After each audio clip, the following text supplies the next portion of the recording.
बोल जयकारा बोल मेरे श्री गुरु महाराज की जय। श्री अमर ज्योति दर्शन।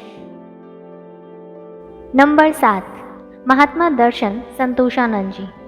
बाल्यकाल से ही श्री गुरु महाराज जी के चरणों में शरणागत हो गए थे।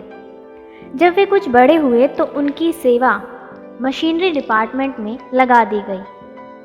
श्री प्रभु जी की अपार कृपा से वे इस कार्य में इतने निपुण हो गए कि श्री आनंदपुर के सभी वाहनों एवं विभिन्न विभागों में लगी मशीनों में जब भी कोई खराबी आती तो उसे ठीक करने के लिए इन्हें ही बुलाया जाता।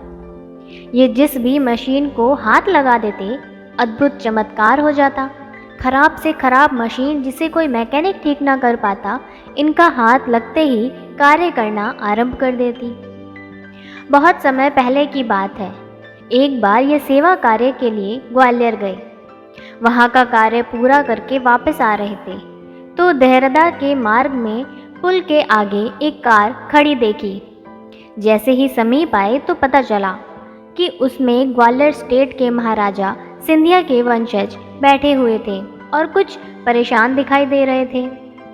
कारण पूछने पर उन्होंने कहा कि हमारी गाड़ी यहाँ इस निर्जन स्थान पर आकर रुक गई है। इंजन काम नहीं कर रहा और आसपास कोई मैकेनिक और दुकान भी नहीं है। ड्राइवर इसे ठीक कर नहीं पा रहा। ऐसी घड़ी में भगवान को याद कर रहा था कि वे ही आकर मेरी मदद करें। भगवान ने शायद मेरी विनती सुन ली, जो उन्होंने आपको मदद के लिए भेजा है। महात्मा जी ने ड्राइवर को कहा कि गाड़ी का बोनट खोलो। बोनट को ऊंचा करके मशीनरी को देखा। देखते ही समझ गए कि अंदर एक तार ढीली हो चुकी थी। उन्होंने 2 मिनट में ही उस तार को कस दिया और तसल्ली कर ली। ड्राइवर को कहा कि गाड़ी स्टार्ट करो। उसने गाड़ी स्टार्ट की और एक ही बारी में गाड़ी स्टार्ट हो गई। वे बहुत खुश हुए। उन्होंने महात्मा जी को कुछ देना चाहा। महात्मा जी ने कहा, नहीं, यह तो मेरा कर्तव्य था जो मैंने पूर्ण किया। इसमें मेरा कोई एहसान नहीं है। उन्होंने पूछा कि आप कहाँ के रहने वाले हैं। महात्मा जी ने कहा कि यहाँ से 30-35 किलोमीटर पर हमारा श्री आनंदपुर दरबार है। हम वहाँ सेवा करते हैं। उन्हें स्मरण हो आया कि उनके बाप दादा कहा करते थे कि यहाँ इस क्षेत्र में हमारी ज़मीन है जो पहले बियाबान जंगल हुआ करती थी। कुछ महात्मा जन आए और उस भूमि को खरीद लिया और झाड़ झंकाट से भरी भूमि को आबाद करने में जुट गए।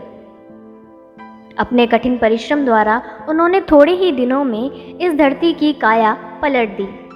इस विषय में जब उन्होंने कुछ पूछताछ करनी चाहिए तो महात्मा जी ने बताया कि अब तो वहाँ बहुत बड़ा आश्रम बन गया है। हिंसक पशुओं से भरा वह बीहड़ जंगल आज महातीर्थ धाम के रूप में परिवर्तित हो चुका है। वह कहने लगे कि अभी मैं किसी कार्य से इंदौर जा रहा हूँ। इस पुण्य धरती को नमन करने के लिए अवश्य आऊँगा। महात्मा जी का धन्यवाद कर उन्होंने आगे की ओर प्रस्थान किया। महात्मा जी अंतिम समय तक भक्ति भाव से श्री दरबार की सेवा में संलग्न रहे। नंबर 8, महात्मा विचार संतोषानंद जी। बहुत छोटी आयु में ही माता पिता के संग भक्ति की जिज्ञासा लिए श्री दरबार में शरणागत हो गए। श्री आज्ञा अनुसार इन्हें जो जो सेवाएं सौंपी जाती, ये जी जान से उन्हें पूर्ण करते। श्री 108 श्री चतुर्थ पातशाही जी महाराज ने अपनी असीम कृपा बरसाते हुए आपको बिजली विभाग एवं मशीनरी के सब कामों में निपुण होने का आशीर्वाद दिया। आप अतिशीघ्र ही इन कार्यों में पारंगत हो गए। आपकी सूझबूझ और बुद्धि इतनी कुशाग्र थी कि मशीनों में हाथ डाले बिना ही केवल आवाज़ सुनकर उसकी खराबी को ठीक कर देते। एक बार की बात है कि सन 1973 में आनंद प्रिंटिंग प्रेस में एक नई मशीन लाई गई। बाहर से एक मैकेनिक उसे सेट करने के लिए आया और वह भक्त जी को मशीनरी सिखाने लगा। महात्मा जी भी प्रेस में आकर कुछ दूरी पर एक कुर्सी पर बैठ जाते। 2-3 दिन सिखाने के पश्चात उसने यह परखना चाहा कि भक्त जी कितना सीख गए हैं। उसने एक गरारी के पास लगे हुए पेच को ढीला कर दिया। मशीन चलाने पर एक अजीब सी आवाज़ आने लगी। महात्मा जी ने दूर से ही भक्त जी को आवाज़ लगाकर कहा कि मैकेनिक ने फलां पेच को ढीला कर दिया है, पहले उसे अच्छी तरह कसो, फिर मशीन चल पाएगी। मैकेनिक महात्मा जी की सूझबूझ को देखकर हैरान रह गया। पास आकर कहने लगा कि मुझे भी कितने वर्ष हो गए इस काम को करते हुए, लेकिन जब तक मशीन में हाथ न डाला जाए तब तक इसकी त्रुटि को ठीक नहीं किया जा सकता। फिर आपने दूर से केवल आवाज़ सुनकर ही यह बता दिया कि यह वाला पेच ढीला हो गया है।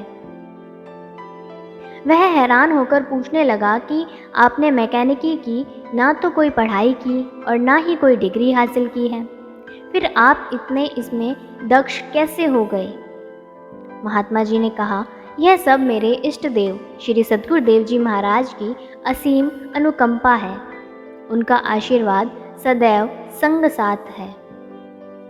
श्री सद्गुरुदेव जी महाराज श्री पंचम पातशाही जी ने इन्हें पावर हाउस का प्रबंधक बनाया। ये आखिरी श्वास तक भक्ति में लीन रहे। नंबर 9, भक्ति संपन्न परिवार जो सन 1930 में श्री आनंदपुर में शरणागत हुए, उनमें से भक्त धर्मजस जी का नाम उल्लेखनीय है। इनके सुपुत्र भक्त हरि जी महात्मा परम श्रद्धानंद जी 28 साल की अवस्था में माता पिता के साथ यहाँ पर आए। बाल्यकाल से लेकर बड़े होने तक श्री आज्ञानुसार श्री दरबार की सेवा को तन प्राण से निभाया। श्री पंचम पातशाही जी महाराज के समय में इनकी सेवा श्री तृतीय पातशाही जी के श्री सिंहासन श्री आनंद शांति भवन में लगाई गई। बगीचे की सेवा भी साथ में करते हुए श्री सिंहासन पर सदा हार्दिक शुद्ध भक्ति भावना से सेवा पूजा करते। श्री चरणों में इन्होंने कई बार विनय की कि महाप्रभु, आपने मुझे इस महान सेवा का सौभाग्य प्रदान कर मुझ पर अत्यंत उपकार किया है। मेरे दिल की एक साध है, वह आपकी कृपा से ही पूर्ण हो सकती है। वह साध है, मैं श्री आनंद शांति भवन में ही अंतिम श्वास लूं। महाप्रभु जी मंद मंद मुस्कुराते और यही फरमाते कि प्रेमी, जिस भावना को हृदय से दृढ़ कर लो, कुदरत की शक्तियाँ उसको पूर्ण करने में सहयोग देती हैं। दृढ़ संकल्प एवं पूर्ण आस्था से ही प्रत्येक कार्य सफल होता है। आपके श्री वचन महात्मा जी के अंतर्मानस की गहराइयों में समा गए। हर समय इसी ध्यान में लीन रहते कि कहीं मैं इस भावना से विचलित न होने पाऊँ। अनन्य श्रद्धा, भक्ति व विश्वास को पूर्ण रखते हुए वे श्री आनंद शांति भवन में अंतिम श्वास लेते हुए गुरु चरणों में समा गए। नंबर 10, हेमूमल भक्त जी, सिंधी। श्री तृतीय पातशाही जी के समय परिवार सहित श्री दरबार में शरणागत हुए। हरेक के दिल की भक्ति, श्रद्धा व लगन अलग अलग होती है। इन भक्त जी के दिल में श्री तृतीय पातशाही जी महाराज, श्री चतुर्थ पातशाही जी महाराज तथा श्री सद्गुरुदेव जी महाराज श्री पंचम पातशाही जी के समय में भी श्री चरणों में अटूट श्रद्धा एवं प्रेम था। गुरु दरबार की सेवा इतने हित चित से करते कि मानो वही जीवन प्राण हो। श्री गुरु आज्ञा पालन, भजन सुमिरन व ध्यान में भी पूरा नियम निभाते। ऐसी सच्ची भावना और दृढ़ निष्ठा होने पर कुदरत की सब शक्तियाँ सहायक हो जाती हैं। श्री सद्गुरुदेव जी महाराज श्री पंचम पातशाही जी के समय उनकी सेवा गेहूं पीसने पर लगी हुई थी। प्रतिदिन वे 10 बोरियां पीसते और त्योहारों पर जितनी अधिक संगत आती उतनी अधिक बोरियां पीस कर ही छुट्टी करते। एक बार जैसे ही वे अपनी सेवा में रत थे और अभी 5 बोरियां पीसने वाली पड़ी थी, तो एकदम उनकी आंखों के आगे अंधेरा छा गया और वे वहीं बेहोश होकर गिर गए। बेसुध अवस्था में उन्होंने देखा कि वह शरीर छोड़ चुके हैं और धर्मराज जी उन्हें लेने के लिए आ गए हैं।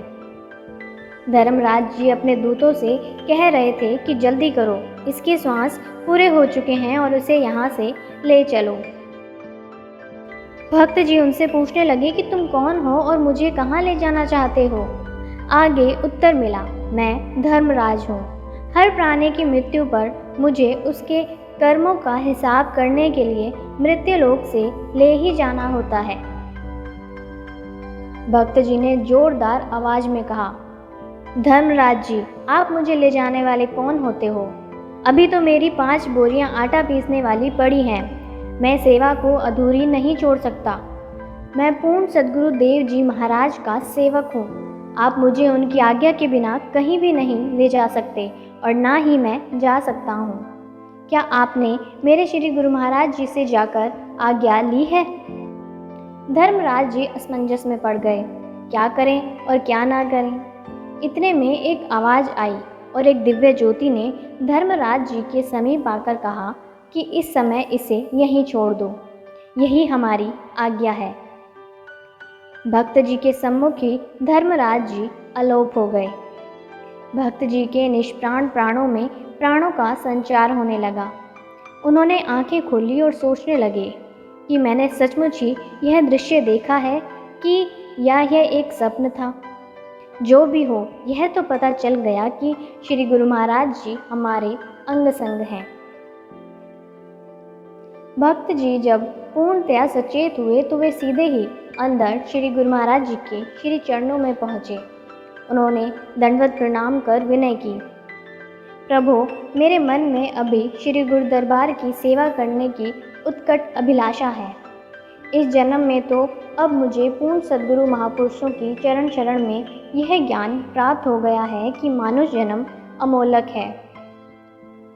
इसमें इंसान सेवा, सुमिरन, ध्यान और जितनी भी भक्ति कमाना चाहे कमा सकता है, अपने जीवन को सफल बना सकता है और श्री चरणों में समा सकता है। उन्होंने सेवा करते हुए जो धर्मराज का दृश्य देखा था, वह सब वृतांत श्री प्रभु जी को कह सुनाया। आपने फरमाया, हेमुमल, तुम्हारी श्रद्धा, विश्वास, प्रेम तथा सेवा के प्रति अविचल भावना को देखकर हम तुम पर प्रसन्न हैं। तुम्हारे दिल में जब तक सेवा करने की इच्छा है, तब तक नित्य प्रति 5 बोरियां गेहूं पीसने की रह जाएं तो सेवा की छुट्टी कर लेना। इस प्रकार जब तक चाहो सेवा करो। भक्त जी महाप्रभु जी का आभार प्रकट करते हुए प्रसन्नचित्त पुनः अपनी सेवा पर पहुंच गए। कुछ समय के लिए उनके पास एक भक्त जी भी सेवा के लिए आया करते थे। उसे भी उन्होंने यह श्री वचन सुना दिए कि मेरी अनुपस्थिति में भी 5 बोरियां गेहूं हमेशा पड़ी रहनी चाहिए। इस प्रकार कुछ वर्षों पश्चात जब उनका शरीर कुछ शिथिल होने लगा तो उन्होंने महाप्रभु जी से क्षमा मांगी। श्री आज्ञा पाकर उन्होंने सारी बोरियां पीस दी और अविचल भक्ति करते हुए श्री प्रभु जी के धाम में स्थान पाया। नंबर 11, श्री सद्गुरु दाता दयाल जी श्री प्रयागधाम में विराजमान थे। आपने वहाँ एक छोटा सा मंदिर बनवाकर श्री परमहंसों की दिव्य प्रतिमाओं की स्थापना की। श्री प्रयागधाम में सेवा कार्य करवाते हुए आप हर बुधवार श्री आरती पूजा के पश्चात कोरेगांव चक पर कृपा फरमाते। वहाँ नाश्ते का भोग लगाकर वापस श्री प्रयागधाम पर पधारते। वहाँ रहने वाले महात्मा जी और भक्त जी का श्री चरणों में असीम अनुराग था और वे बहुत दिल जान से सेवा करते थे।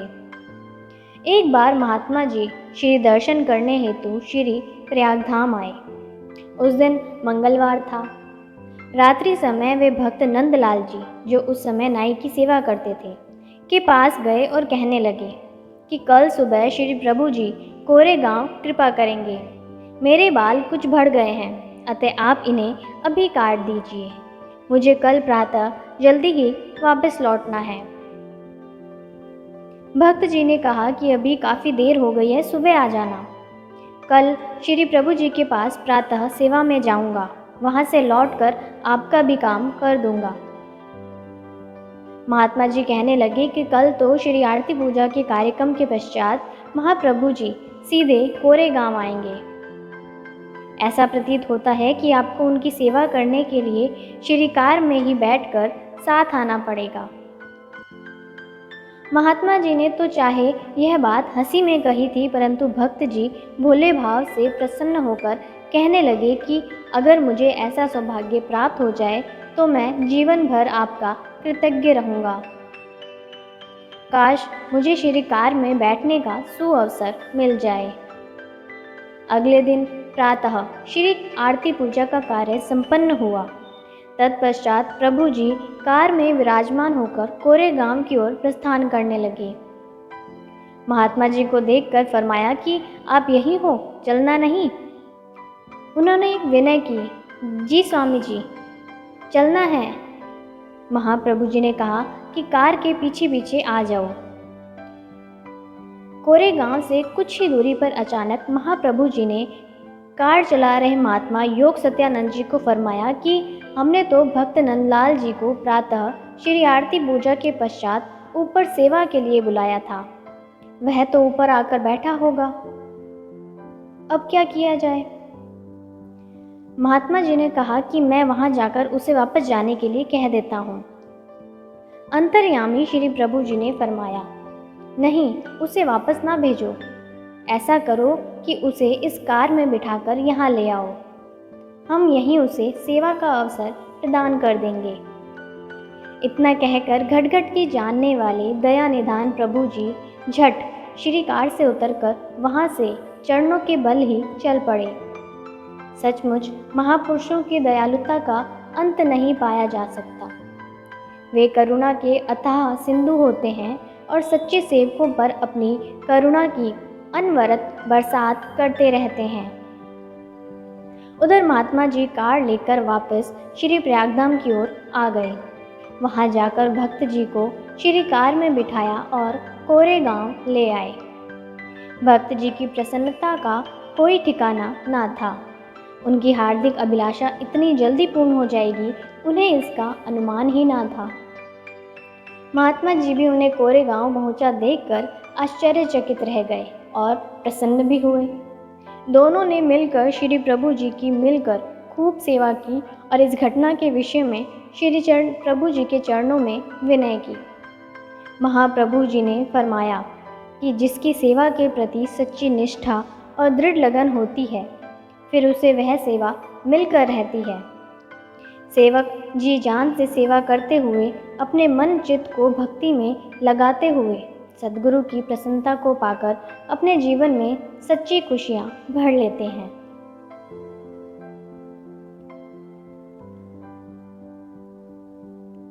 क्रमशः बोल जयकारा बोल मेरे श्री गुरु महाराज की जय।